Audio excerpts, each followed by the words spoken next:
Have you ever wondered why siblings, raised under the same roof by the same parents, can turn out so drastically different? One a straight-A student, the other a rebel without a cause. As it turns out, the answer lies in a powerful yet often overlooked factor: birth order. Believe it or not, whether you're born first, last, or somewhere in the middle, can have a profound impact on your personality, relationships, and life path. Let's dive into the unique traits and experiences that define each birth order position. Firstborns, the natural leaders. As the trailblazers of the family, firstborns are thrust into a world of high expectations and intense parental attention from day one. This shapes them into natural leaders, responsible, achievement-oriented, and eager to please. It's no wonder that firstborns are overrepresented among CEOs, politicians, and other high achievers. But being the first also comes with a lot of pressure. Firstborns often feel the weight of their parents' dreams, and the need to set a good example for their younger siblings. This can make them perfectionistic, cautious, and resistant to change. Laterborns, the rebels. If firstborns are the rule followers, laterborns are the rule breakers. Born into a world where the conventional paths to success are already claimed by their older siblings, laterborns must find novel ways to stand out. This breeds a rebellious spirit and a knack for taking risks. Studies show that laterborns are more open to new experiences, more creative in their problem-solving, and more likely to challenge the status quo. They're the innovators, the comedians, the black sheep of the family. And while this nonconformist streak can lead to clashes with authority, it also fuels the kind of out-of-the-box thinking that changes the world. The second sibling effect. The drive to differentiate is especially potent for the second-born child, who's sandwiched between a high-achieving older sibling and an attention-grabbing younger one.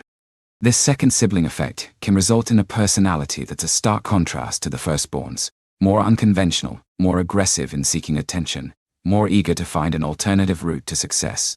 Interestingly, research suggests that second-borns are more likely to become entrepreneurs, artists, and athletes, fields where they can blaze their own trails away from their older sibling's shadow. They're also more prone to risky behaviors like substance use and crime, a reflection, perhaps, of their thirst for novelty and their defiance of convention. The impact of spacing and gender. Of course, every family is unique, and factors like age spacing and gender can further shape the birth order effect. Closely spaced siblings, for instance, tend to differentiate more dramatically than those with a larger age gap, as they're in more direct competition for parental resources and attention. Gender also plays a role, with same-sex siblings feeling more pressure to carve out distinct identities than opposite-sex pairs. A firstborn son with a younger brother, for example, might feel more driven to succeed academically than one with a younger sister, as the brother poses a more direct threat to his status in the family. Siblings, playmates, rivals, rebels. As we grow and evolve, so too do our sibling relationships, in ways that continue to shape our identities and choices throughout life. Let's take a closer look at this lifelong dance of sibling differentiation. Establishing separate identities. From the moment a second child is born, siblings begin the delicate dance of identity formation.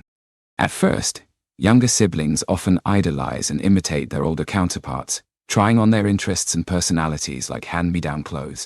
But as they grow, they start to crave their own unique identities. This is when the rivalry kicks in. Siblings start competing for parental attention and approval, carving out niches where they can shine. If the older sibling is the academic star, the younger one might become the class clown. If one is quiet and artistic, the other might become loud and athletic. It's a constant game of compare and contrast, as each sibling tries to stake their claim in the family. Interestingly, research shows that this drive to differentiate is often subconscious.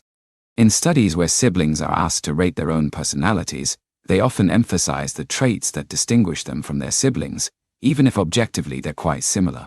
It's like a psychological blind spot, a way of maintaining our sense of uniqueness. The family roles get divvied up. As siblings work to establish separate identities, they start to take on distinct roles within the family. The firstborn becomes the responsible one, the middle child the peacemaker, the youngest the free spirit. These roles can be influenced by factors like gender, physical attributes, and individual talents, but they're also heavily shaped by birth order. Once these roles are established, they can be hard to shake even as we age.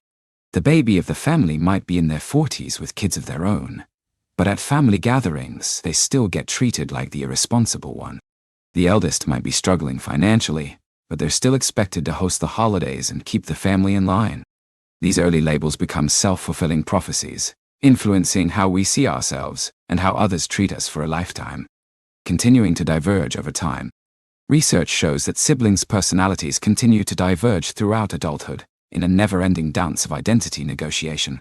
It's like a game of personality hot potato.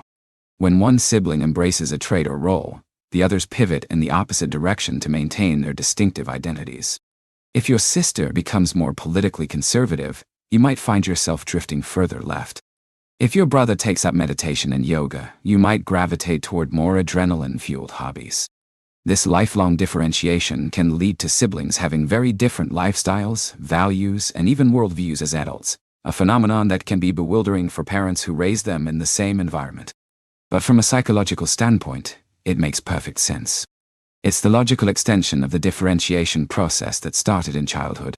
The imprint carries into adulthood. The effects of birth order and sibling dynamics extend well beyond personality. They also shape our life choices, from the careers we pursue to the partners we choose.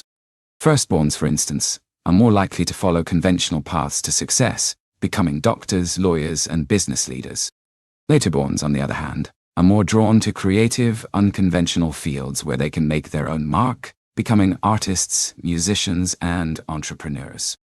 Even our romantic relationships bear the imprint of our sibling experiences. Some studies suggest that people tend to marry partners who resemble their opposite-sex siblings in personality, as if they're seeking to replicate the complementary roles they played in their families of origin. The generational tipping point. What happens when you zoom out and look at the bigger picture? Can the small, intimate forces of family roles and rivalries influence the tides of history itself? As it turns out, the answer is a resounding yes. A demographic quirk with huge ripple effects. Here's the key idea. The balance of firstborns and laterborns in a population is constantly shifting with the rhythms of history. In eras of prosperity and stability, families tend to be smaller, leading to a higher proportion of firstborns. But in times of upheaval and economic stress, families often grow larger, tipping the scales toward laterborns. It might seem like a minor demographic detail, but when the traits associated with different birth orders get amplified across an entire generation, it can alter the trajectory of society in profound ways. Imagine millions of conventionally minded firstborns or millions of rebellious laterborns all coming of age at the same time. The aggregate effect on the culture, the economy, and even the political zeitgeist is hard to overstate. The power of proportion. Let's look at some examples. The post-WWE era in America was marked by unprecedented affluence and optimism, leading to the baby boom and a surge of smaller, firstborn-heavy families. Firstborns made up a whopping 32% of baby boomers, compared to just 9% fourthborns. Growing up in a cohort dominated by achievement-oriented, authority-respecting firstborns, boomers developed a competitive, workaholic streak that fueled their economic clout and traditional values.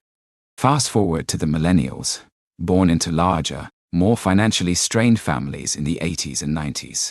Laterborns dominate this generation, with a much higher proportion of middle and youngest children. And it shows. Millennials are known for their entrepreneurial hustle, their progressive politics, and their challenge to the status quo, all hallmarks of the laterborn spirit. From siblings to social revolutions. But it gets even more interesting. When laterborns reach a critical mass in a society, they don't just change workplace culture or consumer trends, they change the course of history. Researchers have found that eras with a high proportion of laterborns have been marked by radical political upheaval and creativity. Take the Protestant Reformation.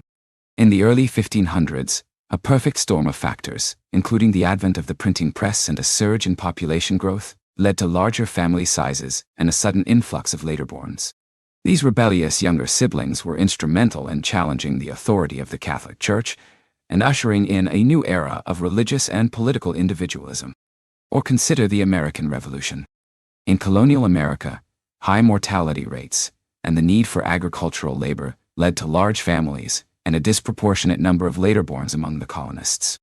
These iconoclastic younger siblings were at the forefront of resisting British authority and fomenting rebellion.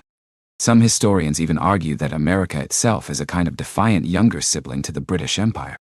The Firstborn Backlash. But the story doesn't end there. Remember, Laterborns don't just rebel, they spur their older siblings to counter-rebel. After an era of later-born-led upheaval, there's often a firstborn-fueled backlash, a tightening of the reins and a return to order. We saw this dynamic play out after the 1960s. The post-war baby boom had produced a generation with an unusually high proportion of laterborns, who came of age during the tumultuous 60s and challenged every aspect of the status quo, from music and fashion to politics and social norms. But as these free-spirited boomers grew older and had children of their own, many of them embraced a more conservative, traditional worldview. They traded in their tie-dye for power suits, their protest signs for stock portfolios. It was like a societal course correction, a firstborn-led return to the values of hierarchy, authority, and stability. The cycle continues. And so the cycle continues, with each generation's birth order composition shaping its collective character and the events of its time. Of course, birth order isn't the only factor at play. Economics, technology, and culture all interact in complex ways to mold the trajectory of history. But what birth order offers is a fascinating lens, a way of understanding how the most intimate dynamics of family life can ripple out to have world-changing consequences. The next time you marvel at the differences between boomers and millennials, or read about a society convulsed by revolution, pause and consider the hidden influence of birth order. The seeds of social change are often planted not in the halls of power, but in the nurseries and around the dinner tables of ordinary families. When we recognize the ways in which birth order has molded us, we can start to make more conscious choices about who we want to be and how we want to live. We can challenge our default roles and scripts and write new ones that reflect our authentic selves. And when we zoom out to the societal level, an awareness of birth order can help us navigate the cross-currents of generational change with more wisdom and empathy. We can anticipate the ways in which demographic shifts might shape the zeitgeist and work to create a society that harnesses the strengths of both firstborns and laterborns, stability and innovation, tradition and progress. So the next time you find yourself locking horns with your siblings or marveling at the quirks of your family dynamics, remember, you're glimpsing the workings of an ancient and powerful force, one that echoes from the playground to the pages of history. By understanding the invisible influence of birth order, you're not just gaining self-knowledge, you're holding a key to unlocking the mysteries of the human condition itself. If you're hungry to learn more about the fascinating science of birth order and other hidden social influences, I highly recommend Jonah Berger's book Invisible Influence: The Hidden Forces That Shape Behavior. It's a brilliant and accessible exploration of the subtle but potent ways in which our social world shapes who we are and what we do, often without our awareness.